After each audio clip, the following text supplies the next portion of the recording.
Le plaisir d'avoir Nick Spinocchia sur les ondes de Radio SBS. Nick habite à Canberra. Il est finaliste de ce concours 24 heures d'orthographe organisé par la Fondation de l'Alliance française de Paris. Bonjour Nick. Bonjour, oui, comment ça va? Vous êtes finaliste de ce concours? Oui, c'était une grande surprise parce que je sais que j'ai fait assez de fautes durant l'orthographe, mais décidément d'autres personnes ont fait plus de fautes que moi, alors... Alors vous êtes membre de l'Alliance française de Canberra? Oui, je suis membre. Je suis membre depuis les années 1975, je crois, la première fois que j'ai rejoint.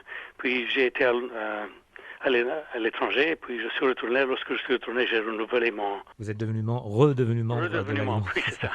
Alors parlez-nous de ce concours d'orthographe, 24 heures d'orthographe, organisé par la Fondation de l'Alliance française de Paris à travers le monde. Oui, et donc, qu'est-ce qui vous a poussé à prendre part?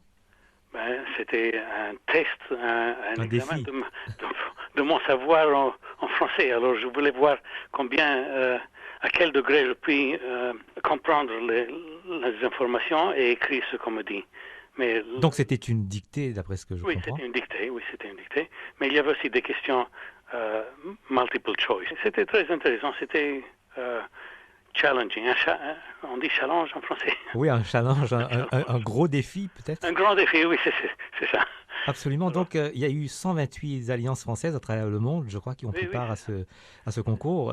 Vous partez en France comme finaliste? Oui, je pars en France vers les 10 juin, 15 juin, 14 juin, je dois être en France, à Paris, pour prendre un autre examen de dictée. Donc c'est la grande finale à Paris. La grande finale, mais je ne sais pas pourquoi ils ont une grande finale. Quel est le but de ça? Et vous serez le seul Australien à représenter l'Australie? Oui, ça fait plaisir. C'est intéressant aussi, parce que la dictée, était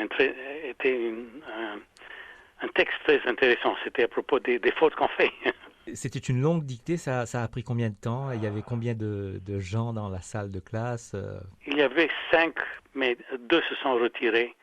Alors, c'est trois qui ont poursuivi. À Canberra, je ne sais pas, le reste de l'Australie, sans doute, il y avait plusieurs, mais à Canberra, nous étions 5. 3 ont continué, 2 se sont retirés. C'est un concours qui a lieu chaque année? C'est la première fois que j'ai entendu parler de ça. Sans aucun doute, il doit passer chaque année, mais c'est la première fois que j'ai entendu parler, ou bien que j'ai remarqué. Peut-être j'ai manqué les annonces les années dernières. Et Nick, vous me dites que vous êtes d'origine maltaise et j'imagine que vous parlez aussi maltais? Non, je parle. Je suis né en Turquie, alors je parle le turc. Comme vous savez, Malte, c'est une petite île et plus de 300 000 habitants, ils doivent émigrer à l'étranger. Alors mes grands-parents étaient ces émigrants. Alors moi, je suis né à Istanbul, en Turquie. Et donc, et de là, ils sont venus en Australie, c'est ça? Non, c'est moi qui suis venu en Australie, mais j'ai apporté mes parents et mon frère et ma soeur. Nous sommes tous ici maintenant. Et établi depuis l'époque à Canberra, c'est ça? Oui, depuis 1970. Je suis venu ici en 71. Et Nick, qu'est-ce qui vous a attiré vers la langue française? C'était un intérêt. Une passion? Depuis petit, je m'intéressais. Ma maman m'a encouragé à apprendre la langue, mais... lorsque je suis venu à Canberra, j'ai rejoint l'université ici, Australian National University. Oui. Je suis inscrit pour les cours de français. Alors j'ai continué mes études ici à Canberra à apprendre le français, à améliorer mon français. Et vous faites ça toujours grâce à l'Alliance française et dont vous êtes membre. Et vous prenez part à beaucoup d'activités? Oui, c'est très intéressant. Ils ont assez d'activités. Ils ont des cafés musique, des débats autour de... les cafés scientifiques sont très intéressants, particulièrement. Et des projections de films oui, c'est ça. français et des discussions, questions-réponses. Il y a assez d'activités. Et il y a des cours aussi, bien entendu, des cours de français. Alors je suis aussi un membre de ces cours de français. Je vais chaque jeudi matin. Et donc, vous continuez à garder le contact avec la langue française? Oui, bien sûr. C'est une langue qui m'intéresse beaucoup, qui me fait plaisir d'entendre la musique. Je suis un peu vieux, mais Françoise Hardy m'a plu beaucoup à l'époque.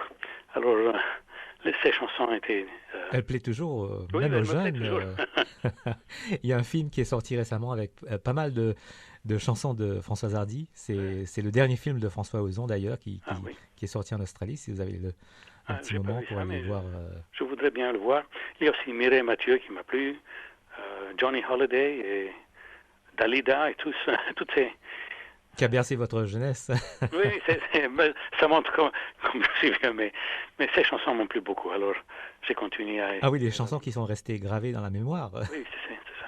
Et donc, est-ce que vos enfants vous suivent? Ils apprennent le français, eux aussi? Mais c'est difficile de les encourager.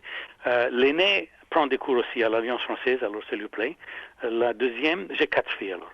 La deuxième fait des cours avec moi. De temps à autre, nous parlons en français et elle essaie de se comprendre tout ce que je dis.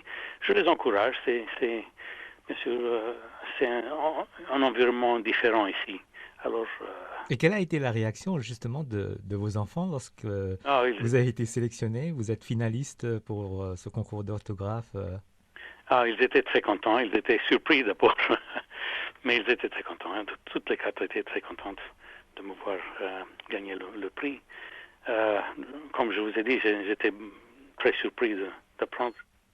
Et que diriez-vous aux gens qui nous écoutent pour les encourager à prendre part à ce concours l'année prochaine? Oui.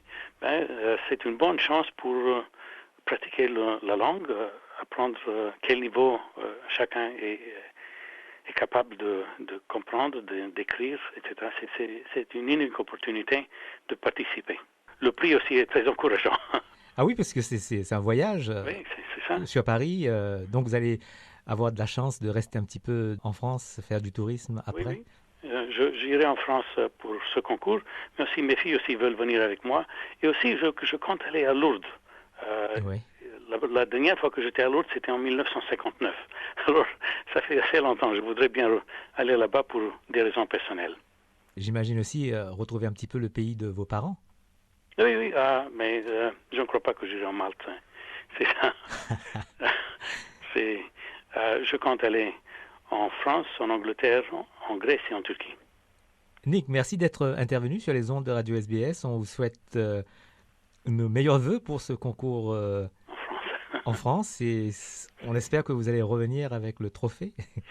Merci bien, c'est très gentil de votre part de m'interviewer. Merci et bonne continuation. Merci, au revoir. 7 billion stories and counting.